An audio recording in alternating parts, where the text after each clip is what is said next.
சுறா புட்டு ரெசிபி எப்படி செய்கிறதுன்னு பார்க்கலாம். அதுக்கு ஃபஸ்ட்டு 1 kg ஃபிஷ்ஷை நல்லா வாஷ் பண்ணி எடுத்துக்கோங்க. அதில் 1 ஸ்பூன் டர்மரிக் பவுடரும் 1/2 ஸ்பூன் சால்ட்டும் ஆட் பண்ணிக்கிறேன்.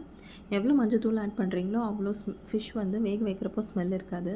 இப்போ இதை நல்லா மிக்ஸ் பண்ணிவிட்டு இட்லி பாத்திரத்தில் ஈக்குவலாக ஃபுல்லாக வச்சிடுறேன். வச்சுட்டு இது 10 to 15 மினிட்ஸ் நல்லா வேகட்டும்.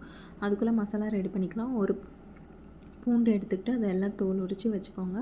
10 to 15 பூண்டு பல், ஒரு பெரிய துண்டு இஞ்சி, 1/2 ஸ்பூன் சீரகம் எடுத்துக்கிறேன், 1/2 ஸ்பூன் மிளகு, கூட 2 பச்சை மிளகாய், எல்லாத்தையும் நல்லா கிரைண்ட் பண்ணி எடுத்துக்கோங்க. இப்போது பாருங்கள், ஃபிஷ்ஷு நல்லா வெந்துருச்சு. தோல் மட்டும் ரிமூவ் பண்ணிவிட்டு ஃப்ளஷ் வந்து அதே தனியாக வந்துடும். நடுவில் ஒரே ஒரு பெரிய முள் இருக்கும், அதை மட்டும் ரிமூவ் பண்ணிடுங்க. இப்போ அரைச்சி வச்ச மசாலாவில் 1/2 ஸ்பூன் மஞ்சத்தூள், 1.5 ஸ்பூன் சில்லி பவுடர், காரத்துக்கு ஏற்ற மாதிரி நீங்கள் ஆட் பண்ணிக்கோங்க. ஆல்ரெடி நம்ம மீனில் வந்து உப்பு ஆட் பண்ணியிருக்கோம். இப்போ தேவையான அளவு மட்டும் மசாலாக்கு தேவையான அளவுக்கு உப்பு ஆட் பண்ணி நல்லா மிக்ஸ் பண்ணி எடுத்துக்கோங்க. இந்த மசாலாவை ஆல்ரெடி நம்ம எடுத்து வச்சுருக்கிற ஃபிஷ்ஷில் ஆட் பண்ணி ரெண்டுத்தையும் நல்லா மிக்ஸ் பண்ணிக்கோங்க. ஃபீடிங் மதர்ஸ்க்கு சுறா புட்டு ரொம்ப நல்லது. அதுவும் இதில் நிறைய பூண்டு போட்டு செய்கிறதுனால மசாலா கம்மியாக, காரம் இல்லாமல், புதுசாக குழந்த பிறந்தவங்களுக்கு இது ஃபீட் பண்ணுறவங்களுக்கு ரொம்ப உடம்புக்கு நல்லது. அதனால் இது ட்ரை பண்ணி பாருங்கள். இப்போ இதில் நம்ம முள் இல்லாமல் நல்லா பிசைஞ்சு எடுத்துக்கிறோம். ஸ்கின் ஏதாச்சும் இருந்தால் அதை மட்டும் ரிமூவ் பண்ணிவிட்டு லம்ப் இல்லாமல் நல்லா இதை ஈக்குவலாக மிக்ஸ் பண்ணிக்கோங்க.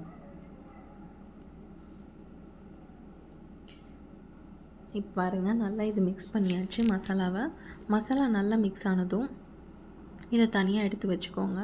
இப்போ தாளிப்புக்கு ஒரு கடாயில் எண்ணெய் ஊற்றிக்கிறேன்.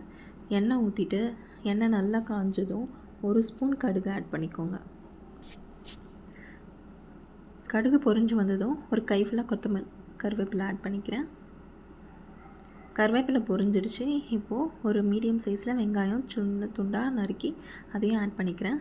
வெங்காயம் நல்லா வதங்கினதும் தக்காளி ஆட் பண்ணிக்கோங்க. தக்காளி பிடிச்சவங்க ஆட் பண்ணிக்கலாம், இல்லைன்னா வேணாம். நான் இங்கே மீடியம் சைஸில் ஒரு தக்காளி ஆட் பண்ணிக்கிறேன். இப்போ இதெல்லாம் நல்லா வதங்கினதும் நம்ம ஆல்ரெடி மிக்ஸ் பண்ணி வச்ச மசாலா, ஃபிஷ்ஷோட மசாலா அந்த எல்லாத்தையும் மிக்ஸ் பண்ணி இப்போ எல்லாத்தையும் இதில் கொட்டிடலாம். இதை சிம்மில் வச்சு ஃப்ரை பண்ணிக்கிட்டே இருங்க. ஹை ஃப்ளேமில் வைக்கக்கூடாது, சிம்லேயே. நம்ம வேக வச்சதுனால அந்த ஈரப்பதம் அதுலேருந்து போகிற வரைக்கும் நல்லா அதை கொத்தி விட்டு நல்லா மிக்ஸ் பண்ணிக்கிட்டே இருங்க. உதிரியாக வந்ததும் கலர் சேஞ்ச் ஆகும். அப்போ சுறா புட்டு ரெடி.